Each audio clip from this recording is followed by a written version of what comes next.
Балалар, бүгін сабағымыз 41-ші сабақ 15-ші жаттығу мәтінді рөлге бөліп оқы дейді. Атасы Бекжанның білуге деген құштарлығына ерекше дем қояды. Ылғи жөн сілтеп отырады да жиі пысықтайды. Бекжан, сен кімнің баласысың? Атамның баласымын. Өзің кімсің? Қазақпын. Қайда тудың? Алматы қаласында. Сен қай тілде сөйлейсің? Қазақ тілінде сөйлеймін. Отаныңды білесің бе? Білемін. Менің отаным Қазақстан. Ержеткенде отанның қызмет етесің бе? Барлық күш-жігерімді отаныма арнаймын. Мәтін арқылы Бекжанның өмірбаянын біле алдым ба дейді. Өмірбаяны бұл жерде толық емес, өйткені Бекжанның әкесінің атын, оның қайда туылғанын, Алматы қаласында тудым деп қойған, оның жасын берілмеген екен, және қай сыныпта оқитын болмаса жасы қаншада екенін берілмеген екен, толық берілмеген екен өмірбаян. Бекжан өмірбаян білу үшін сендер қандай сұрақ қояр едіңдер дейді. Бекжан, сенің әкеңнің аты кім? Қанша жастасың деп қоюға болады екен.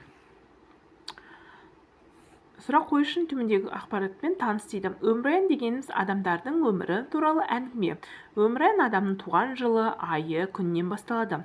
Одан кейін тұрған мекен-жайы, отбасында қанша адам тұратын туралы баяндалады дейді. Ата, ататай, қазақша сөздерін салыстыр, олардың мағынасындағы өзгеріс байқа. Қараңдар, бұл жерде ата, ататай.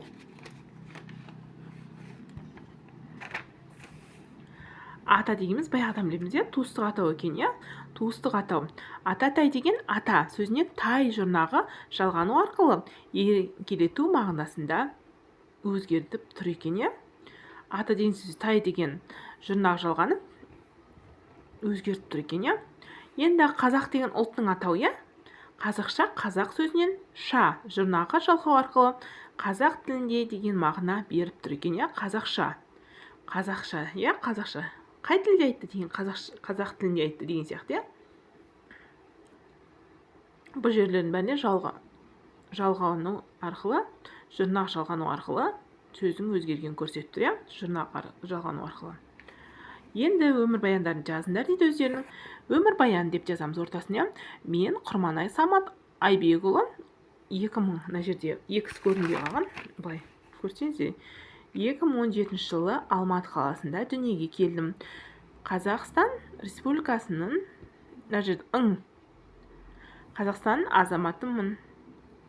Ұлтым қазақ. Мен Тұрар Рысқұлов атындағы мектептің 3-ші сынып оқушысымын. Отбасына 5 адамбыз. Әкем, анам, ағам, мен және інім. Мен ер жеткенде отанды қорғаймын, еңбек етемін дейді. Өйстіп өмірбаян дейсіп қысқаша өздеріңіз аттарыңызды, фамилияларыңызды жазып, жылдарыңызды жазып, қай мектепте оқитындарыңызды жазуға болады екен, осы өмірбаянда мына. Бізде ары қарай туған туысқандарын қалай жақсы көресің, сезімді қалай білдіресің, ишара арқылы көрсет дейді. Ишара деген арқылы дегенде, сол кезде біз мысалы анамызды жақсы көргеннен анамызды барып құшақтаймыз, немесе бетіне сүйеміз, немесе сөзбен айтамыз, соны айтады екен. Мысалы, анашы, мен сізді жақсы көремін деп, болмаса әкелеріңе. Бізде ары қарай қараңыздар, ары қарай сурет берілген жануарлардың атын пайдалану арқылы мәтінді толықтырып жаз. Халықтың жыл санау есебінде 12 жыл аты бар. Қазақша жыл санау бойынша жылдар былай аталады екен. Жылдар былай аталады. Бірінші есебінде 12 жыл аты бар. Қазақша жыл санау бойынша жылдар былай аталады. Тышқан, сиыр, барыс, қоян, ұлу, жылан, жылқы, қой, мешін, тауық, ит, доңыз екен. Енді қарамен жазған сөздерден, қараңыздар, қарамен берген сөздерден назар аудар, олардың түбірін тап дейді. Түбірі бұл жерде қараңыздар, түбірі халық, тын деген жалғау екен. Қазақша дегенде қазақ түбірі, ша жұрнақ екен.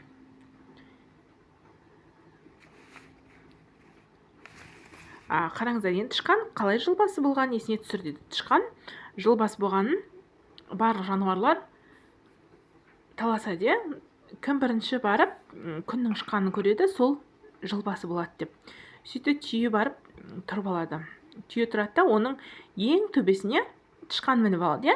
Сөйтіп тышқан бірінші жыл басын көреді екен. Сөйтіп жыл басы тышқан болады екен. Ал түйе басы өзінің бойына сеніп барлық жылдан құр қалған екен. Енді ары қарай қараңыздар. Түбір сөзге жұрнақ жалғау арқылы жасалған сөз туынды сөз дейді. Татулық, достық, жазушы. Ойлан, тап дейді. Бұл үлкен кісі сұраған соң жасында айтып едім. Ей, қозы жасында екенсің ғой, деді. Түсінбесем де қайта сұрауға ұялдым. Қозы жасы деген нені білдіреді? Сұрақтың жауабын сөздіктен біліп ал, дейді. Қозы жас деген жасы ұл бала 10 жасқа толған соң оған қозы бақтырған. Еңбекке баулған, сол үшін оны қозы жасы деп атайды екен. Балалар, осымен сабағымыз аяқталды. Келесі сағат кездескенше сау болыңыздар. Каналыма тіркелуді ұмытпаңыздар.